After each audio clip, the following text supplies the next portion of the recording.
सो angular momentum और linear momentum क्या होता है, पहले मुझे ये बताओ तुम लोग, what do you mean by the term linear momentum? Sir, linear momentum is the product of its mass and velocity.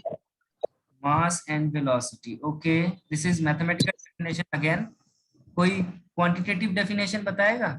Qualitative momentum क्या था?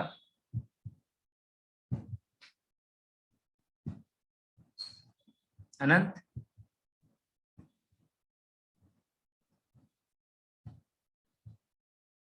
It is the total inertia content of the body, isn't it? मैंने बताया था inertia कैसे। Yes, sir. Yes, sir. Inertia को मापने का दो चीज इंपॉर्टेंट होता था, एक तो उसका मास और दूसरा उसका वेलोसिटी। इन दोनों को एक साथ मिला के हमने एक नया टर्म यूज किया, दैट इज मोमेंटम, जो किसी भी पार्टिकल का टोटल इनर्शिया कंटेंट बताता था। So mathematically your linear momentum को हम लोग रिप्रेजेंट करते थे लेटर पी से। So P represent your linear momentum, okay, P represent linear momentum. Yes, sir. And linear momentum means nothing but your mass into velocity. Now angular momentum is what? If suppose करो ये एक body यहां पर है और इसका axis जो है उसके साथ इसका डिस्टेंस है r. So r is your radial distance from the axis and it is rotating. So angular momentum is also called the turning momentum. It is nothing but the product of linear momentum to the its radial distance. Yes, sir. Is it okay? And it is represented by letter L and also it is a vector quantity. So L अगर मैं scalar form में बोलूं तो ये क्या होता है? linear momentum into radius. इसीलिए देखो सर ये क्रॉस प्रोडक्ट हो जाएगा ना? नहीं, अभी आ रहे हैं हम लोग, डॉट हो गया, क्रॉस में आता हूँ, वेट फॉर मिनट। मैंने यहाँ मोमेंट ऑफ मोमेंटम लिखा जानबूझ के, क्योंकि मैंने तुम लोग को बताया था कि जब भी मोमेंट वर्ड आए तो तुमको याद आ जाएगा कि रेडियस के साथ मल्टीप्लाई करना। सो moment of momentum means linear momentum के साथ रेडियस मल्टीप्लाई करना, that is called angular momentum and it is not dot product, it is a cross product. So linear momentum is nothing but cross product of radius cross its linear momentum. तो cross product के बारे में तुम लोगों को पता है, already मैंने बताया है। क्रॉस प्रोडक्ट को हम लोग कैसे लिखते हैं? इसको हम लोग ऐसे लिख सकते हैं, दैट इज आर का मैग्नीट्यूड, ई का मैग्नीट्यूड एंड क्या होता है, साइन या cos? Sine theta. Yes, sine theta और phi, whatever you want. चलो यहाँ पे हम लोग फाई लेते हैं बार बार, थीटा ऑलरेडी दूसरी जगह हम लोग लेते हैं। थीटा क्यों नहीं लिए? क्योंकि थीटा से हम लोग किसको रिप्रेजेंट करते हैं? थीटा से किसको रिप्रेजेंट करते हैं हम लोग? तो लाइनियर वाले, सॉरी, तो लाइनियर मोमेंटम को। Linear momentum is represented by letter P. Theta से किसको रिप्रेजेंट करते हैं रोटेशनल मोशन में? अनंत, डिस्प्लेसमेंट, एंगुलर डिस्प्लेसमेंट को किससे रिप्रेजेंट करते थे तुम लोग? यस सर, थीटा से। तो थीटा से। तुम भूल रहे हो, इसीलिए हम लोग ने फाई लिया लेटर। और जब भी हम लोग ऐसे लिखते हैं तो क्रॉस प्रोडक्ट में हमेशा क्या आता है? एक डायरेक्शन वेक्टर भी आता है ना, that is represented by N. और इस एन का डायरेक्शन किधर होता है? इसमें अगर मुझे तुम देख के बताओ एन का डायरेक्शन किधर होगा? Sir tangential. Tangential, is it? No sir, toward the inward. Inward होगा या आउटवर्ड करता है? That will depend on direction. ये रहा देखो आर, सपोज करो ये रहा आर और यहाँ पे है मेरा पी। तो मैंने कैसे बताया था, किसी दो चीज के बीच में अगर हो तो पहले जो लिखा है उस पे अपना पाम रखो, राइट हैंड स्क्रू रूल है ना, राइट हैंड पाम रूल। तो इस पे अगर अपना राइट हैंड रखोगे और अपने हाथों को घुमाओगे उधर जिधर एंगल है, तो यहाँ आर क्रॉस पी, इसको तुम लोग ऐसे लिख सकते हो, no problem with this. This is R, this is P, ऐसे भी लिख सकते हैं इसको हम लोग, यस और नो?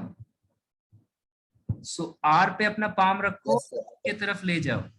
सो तुम्हारा थंब ऊपर की तरफ होगा ना, परपेंडिकुलर टू द प्लेन, अगर ये रहा वो प्लेन जिसपे आर है और पी है, तो तुम्हारा थंब इसके जस्ट परपेंडिकुलर होगा इस प्लेन का.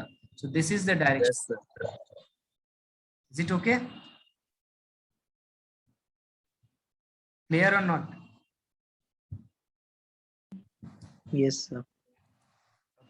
सो रिमेंबर, एंगुलर मोमेंटम जो है, ये नोट करने वाली बात है, एंगुलर मोमेंटम जो है ये वेक्टर क्वांटिटी है और ये एक्सियल वेक्टर है. So angular momentum is Sir, theta का वैल्यू 90 डिग्री होगा ना? और phi का वैल्यू 90 डिग्री होगा ना? आई का वैल्यू 90 डिग्री होगा किसके साथ? ये जो प्लेन है इसमें क्यों 90 नहीं हो सकता? ऐसा नहीं होगा. That we will see. क्यों 90 होगा, कब 90 से कम होगा? जब 90 होगा तब मैक्सिमम होगा.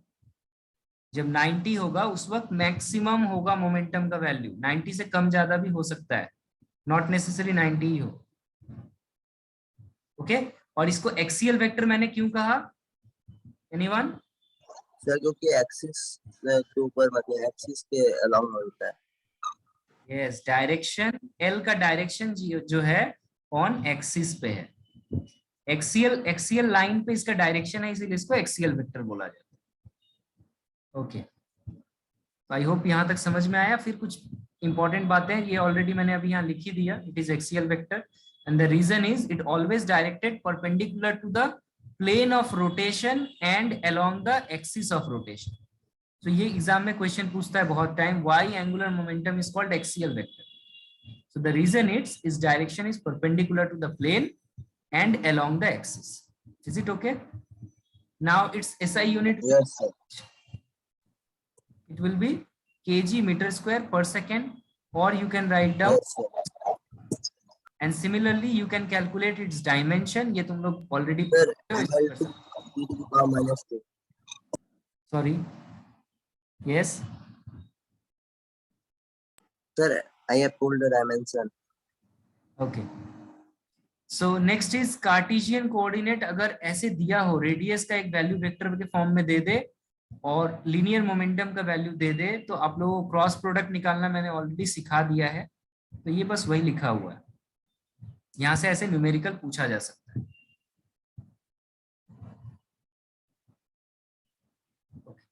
टॉर्क बताने से पहले मैं एक छोटा सा यहाँ पे कुछ पॉइंट ऐड कर दूं. सबसे पहला पॉइंट तो 3 पॉइंट हुआ है, चौथा पॉइंट मैं एक ऐड कर देता हूं. That maximum and minimum value,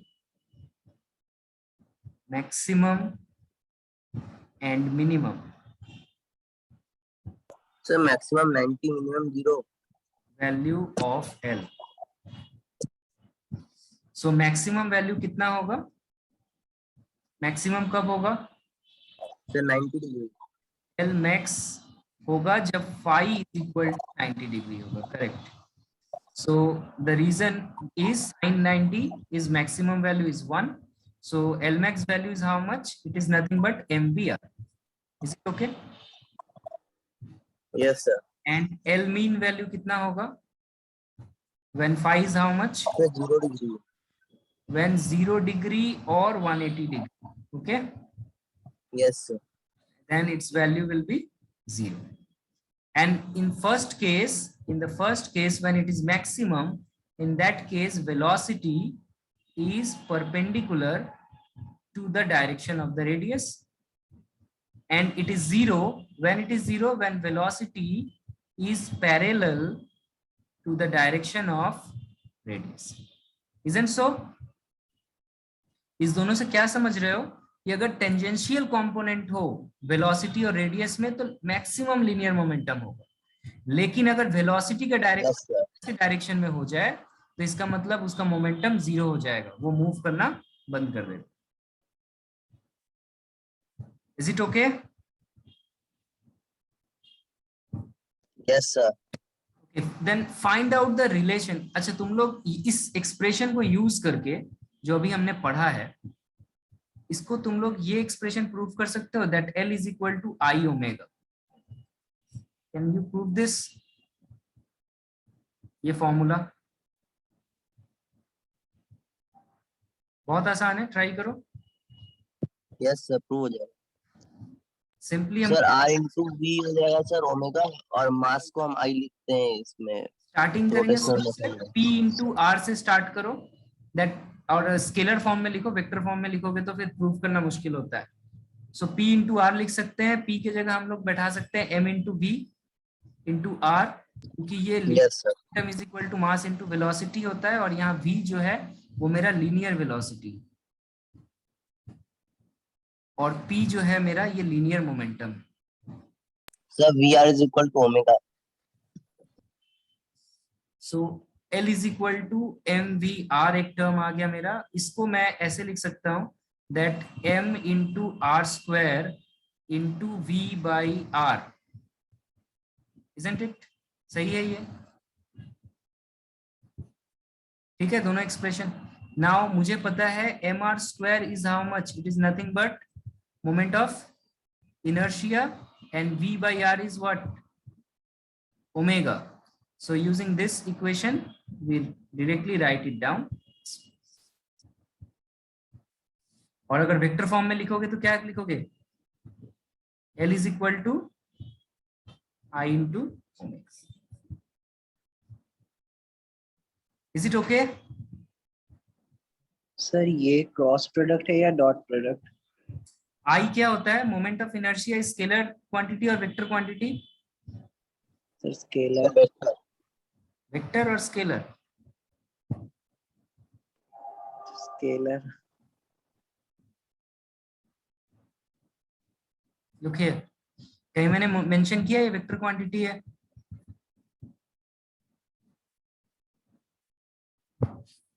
yes hello, it is scalar और वेक्टर, मैंने पूरा बोला था। Tensor quantity.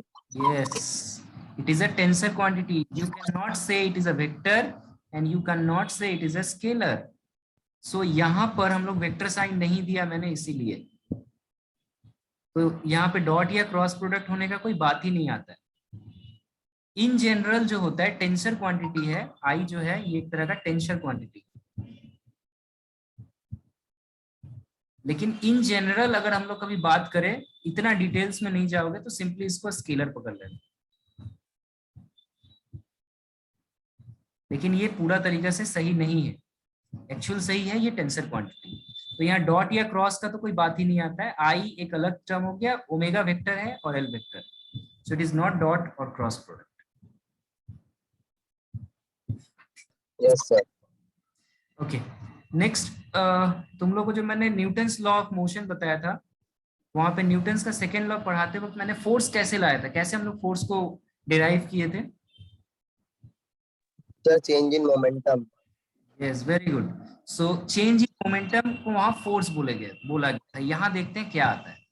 So next is change in momentum. Change in momentum, यहाँ पर क्या चेंज इन एंगुलर मोमेंटम होगा? yes obviously change in angular momentum. We know L is equal to I into omega, so if you take a differentiation in both sides with respect to time, then I is a scalar quantity, उसका differentiation नहीं होगा क्योंकि ये constant है, omega का variable है, इसका differentiation होगा। Yes sir. Change in omega by change in time, what is this? Change in omega with change in time, what is this? This is nothing but acceleration, right? Acceleration. Angular acceleration.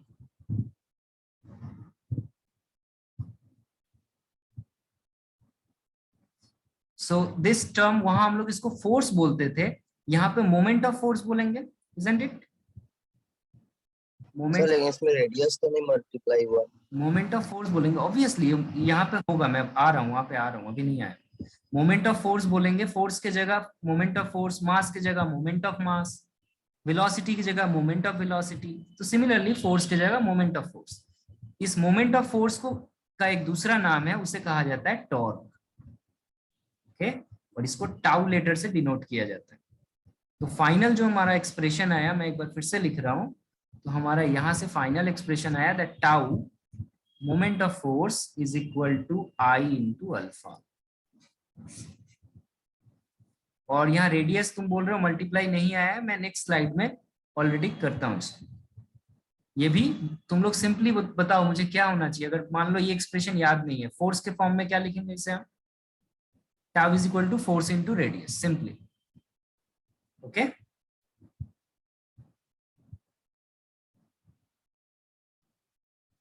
Is it okay और not? Yes, sir. So next is torque, जो already हमने cover किया।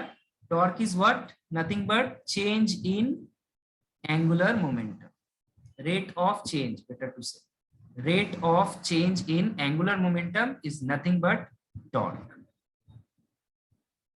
Yes, sir. तो definition, एक definition हमने यहां से सीख लिया। एक और डेफिनेशन देखो, हम लोग इसको ऐसे बोल सकते हैं प्रैक्टिकली, अगर हम लोग बोले तो हम ऐसा बोल सकते हैं कि अगर कोई भी बॉडी को सस्पेंडेड किया गया हो, झुलाया गया हो, या पाइवोटेड हो। पाइवोटेड मतलब क्या होता है कि किसी चीज को किसी चीज के ऊपर बैलेंस किया गया है, लाइक दिस, और इसके ऊपर कोई फोर्स एक्ट हो रहा है और ये फ्री है मूव होने के, तो इसमें एक रोटेशन आ जाए, इजंट इट? जैसे कि एक डोर है, इस डोर को यहां से हमने फिक्स कर दिया है, तो it's something like a hinged door, और इसके एक एंड पे आप जब फोर्स अप्लाई करते हो तो ये क्या करता है? ये रोटेट होने लगता है in a direction. Yes, sir.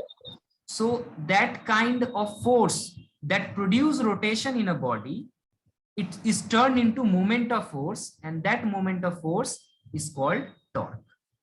तो यही definition यहाँ लिखा हुआ है, the turning effect of a force about the axis of rotation is called moment of force or simply torque due to the force. Is it okay? What is torque? अगर कोई पूछे तो आप सिंपली, अगर मैथमेटिकल वे में answer करना चाहते हो तो सिंपली ये आंसर कर सकते हो, यहाँ लिखा हुआ है जो। लेकिन अगर क्वांटिटेटिव वे में ना करके क्वालिटी बताओ एक्चुअली में क्या होता है टॉर्क, तो आप ये बताओ कि लीनियर मोशन में जो काम फोर्स करता है, रोटेशनल मोशन में वही काम टॉर्क करता है। ओके, सो हम लोग सिंपली इसको बोल सकते हैं, अगर यहाँ फोर्स F अप्लाई हो रहा है और इसका रेडियस R है, तो torque is equal to R cross F। और सिमिलरली अगर यहां से इसको क्रॉस प्रोडक्ट हटाओगे तो tau is equal to R F and sine theta, और वेक्टर फॉर्म में लिखोगे तो कैसे लिखोगे? R F sine phi and the direction F. Is it okay? Yes, sir. So can we write down tau is a vector quantity or scalar quantity? It is a x Vector quantity. vector quantity, isn't it? इसका भी direction कैसे? Yes, sir. इसका भी direction जैसे momentum का find out किया, similarly इसका भी वैसे ही निकालेंगे, और ये भी ऑलवेज एक्सिस के ऊपर लगता है। जो भी हमारा एक्सिस है, इसका डायरेक्शन एक्सिस के तरफ होगा। सो देखो यही लिखा है मैंने, torque is an axial vector, its direction is always perpendicular to the plane containing R and F vectors according to the right hand screw rule or thumb rule. यहां तक क्लियर है? अच्छा, इसका Yes, sir. इसका दो component है, इसको थोड़ा सा मैं बता दूं। अगर इस टॉर्क को तुम लोग दो कंपोनेंट में डिवाइड करो in the form of force, तो यहाँ देखो, यहाँ एक बॉडी है, इसके ऊपर यहाँ फोर्स अप्लाई हो रहा था इन दिस डायरेक्शन, और ये था मेरा रेडियस R। मैं रेड कलर से शो कर रहा हूँ इसको। मैंने रेडियस को थोड़ा एक्सटेंड कर दिया सो दैट हम लोग क्लियरली एंगल देख पाए, late phi.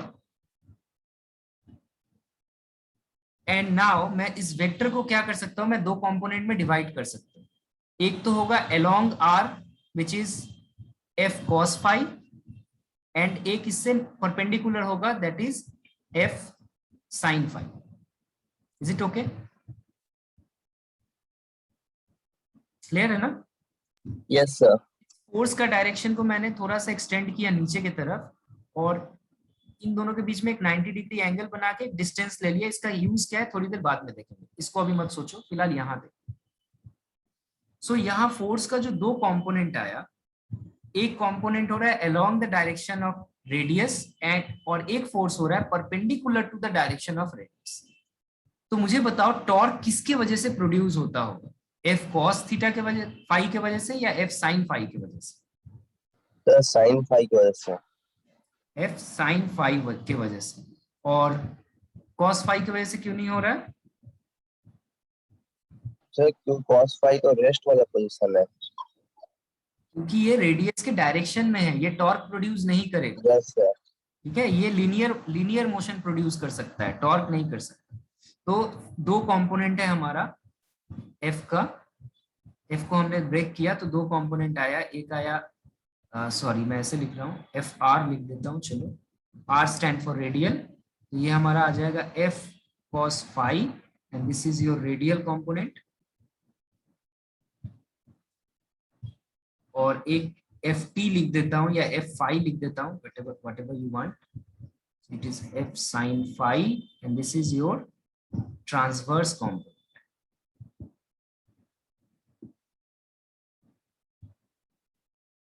And torque is what? Torque is nothing but r f sin phi.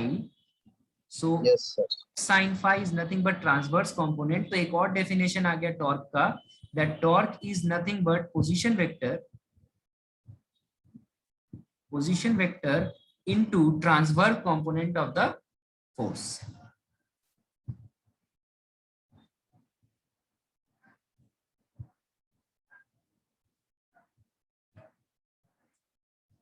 Okay, समझ में आया ये? सर ट्रांसवर्स कंपोनेंट क्या है? सॉरी बोलो फिर से। सर ये ट्रांसवर्स कंपोनेंट क्या है?